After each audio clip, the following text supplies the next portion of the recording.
that 5 yards. I think this next scrimmage will help us define that. I mean, we need to name a starting 5 here pretty soon and get them working together as long as we can. But we have been mixing and matching a lot of competition. It hadn't been all bad. I mean, there's some years you're desperate to find 5 that can play at all, and we think there's a possibility of having, more like 8 or 9 guys, maybe even 10. So we're competing with guys that we think can play, I guess is what we're saying. We're not just trying to see if there's 5 that can do it. So it's a good problem right now, but I would say by the end of this scrimmage, we'd have a pretty good idea of what we need to do. You could play as many as 9 or 10? Or well, I think there's probably 8, 9 that could get in the game and compete SEC level football and play winning football for us. So, yeah, I think we got a pretty good. There's a couple of young guys. The 2 guys that are young that are closest to being ready is Wynn and Sims. Not to say they'll be starters, but they've shown enough to make us think that they can help us this year as well. What about Watts Dantzler? It seems like he's working a lot of right tackle after working so much at guard. Watts is one of those guys. He's gotten some reps with the ones, and he's had some opportunity to. He's ready to go. He's had good days and bad days, like a lot of them. I don't know if anybody's been truly consistent the whole way through, but it's a lot of practices. It's a lot of days, so you can't expect one guy to be perfect every day. But he's certainly in the mix. He's one of the guys in the mix. Who's emerging at the quarterback spot opposite Damian and also at the star position? Well, the corners that we're working, we've got so many working parts there too. It's just been, that's very similar to the offensive line. Jeremy's really put just about everybody out there. Rico has been playing some. Bowman has had a lot of reps there.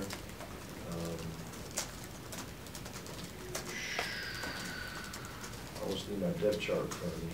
As far as the nickel's concerned, we've been mostly getting J.J. Green and Malcolm Parrish. Swan knows how to play that position. We'll probably train Mauger there a little bit as well. Shadow Fente back to corner. Getting a lot of reps out there. Is Shadow up to full speed since his little? Shadow's got no limitations right now.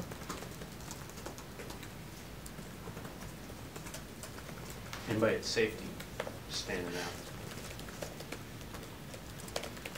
Well, we're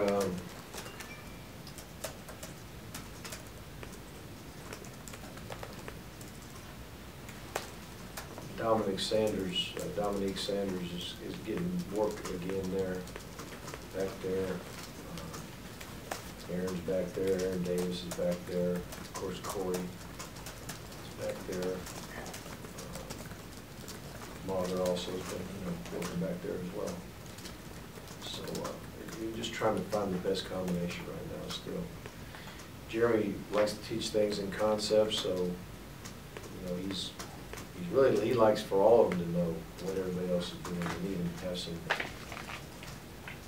functionality, not just knowledge, but the ability to do it. So he's been rolling around pretty good. It's not a settled situation at all, I think. How much can you tell from, like you said, Coach Brooke teaching in concepts, how much the guys, pick that kind of thing up quicker, and why is that, you think, more beneficial to this particular group? Well, it's more beneficial when you're, every once in a while you might go into a dime package, which is, 6 DB. So all of a sudden one of those DBs is lining up more like in a linebacker spot. But if he understands the concepts of what his responsibility is, what that linebacker's responsibility is in coverage, then all of a sudden if he plugs in, it's not that foreign to him. So, but what happens when you teach things in concepts, if you do have some injuries and you do have to move some guys around, they'll have a better chance of plugging in and playing it. You mentioned a lot of newcomers among those defensive backs. I guess you guys knew that they'd be thrown in there like that by necessity. How do you feel about your comfort level 2 weeks out? Well, I think the guys are competing well. I think they're learning good technique. They're getting better at their technique. Matter of fact, I thought yesterday afternoon was the best practice, or yesterday evening was probably the best defensive practice in camp. A lot of good pressure by the front seven and some good coverage throughout most of the practice. It was but the defense, I think they're making good progress right now. Is it hard to get a read right now on what you have in the receiving corps with so many people limited in action? It is. It is, but again, even at that position, we're getting more and more guys back, ready to go. The good news is a good majority of those guys have had opportunity. The new ones, the true freshmen, they're guys that are still learning and all, but I think we have enough in the fold that have experience that we have a pretty good idea. They know what to do, and when the time comes, they'll be ready. Mark, what's the plan moving forward at fullback? I know you moved a couple guys from defense over. Right. We're training Dietrich there, and Dietrich Dukes. We're training Payne there. And then, quite frankly, just watching a little bit that we've done the last couple of days, I think they fit the job description. It's just going to be a matter of learning it and getting a comfort level. But Maxie's there, and Will Faulkner's been working there too. Maxie's had a lot of reps at that position, knows what to do. If need be, Quavon can do it as well. What about Quavon? Is it a matter of you don't want to kind of stunt his progress at tight end, H-back, so you don't want to move him to fullback? Well, no, I don't think we're going to move fullback, Quavon back to fullback right now anyway. But him being in there as a tight end, he can easily, shift to a fullback position and know what to do. He's maintained a lot of that knowledge of what the fullback position's about, and so we think he can still play some fullback snaps without changing rooms and changing his coach. Getting back to Dietrich just a little bit, was there a little bit of concern about moving him because those inside backers, there's not a lot of depth there either, right? There was, but the guys that were banged up, we knew would be back in a relatively short amount of time. And the thing about this entire staff is we do want to make the best moves. It's the moves that are best for Georgia. And so if Dietrich has a chance to play a lot or even start possibly as a fullback, I'm not saying that's what's going to happen, but if he has the chance to get a lot of playing time or more playing time as a fullback than he can as a linebacker right now, then let's get him in position to do that. I think the same thing happened with Rico. Rico we think is a really tremendous wide receiver prospect and probably develop into a really good one day, but the need at the cornerback position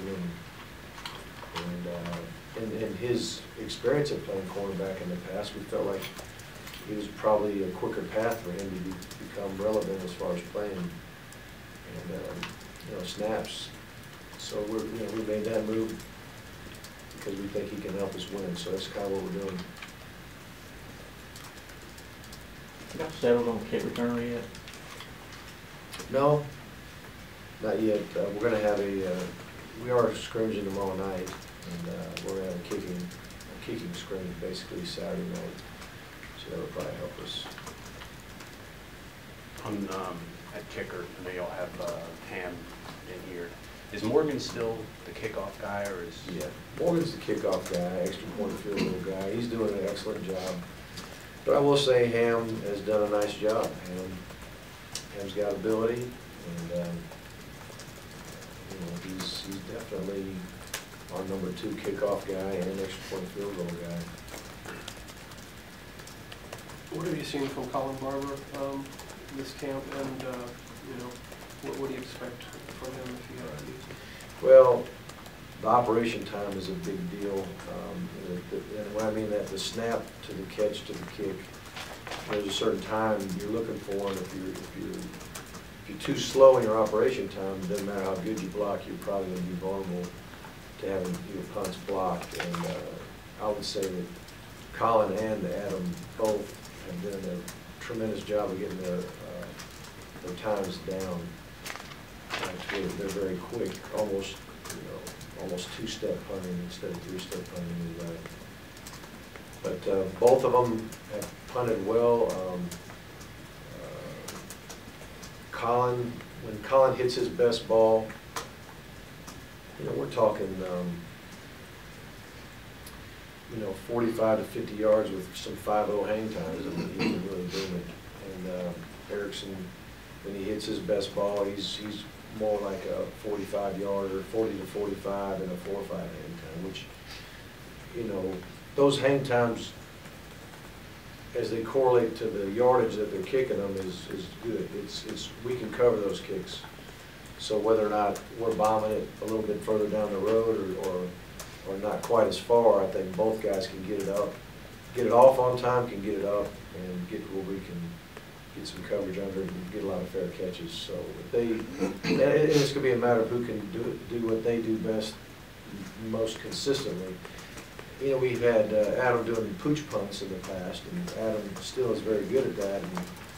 And this is something that Colin's worked on pretty hard in the off season too. So he's working hard to try to be that guy as well. But I'd say if it was today, I haven't talked to Coach Lilly, but I'd vote for Adam to be the pooch guy, continue to be that guy, that end over end kick, that we try to, knock it inside the 10. And Colin would do the other one? Colin, well, I don't know about that. Colin's, he's the #1 guy right now, but they're still competing in my mind. They're both competing for that job.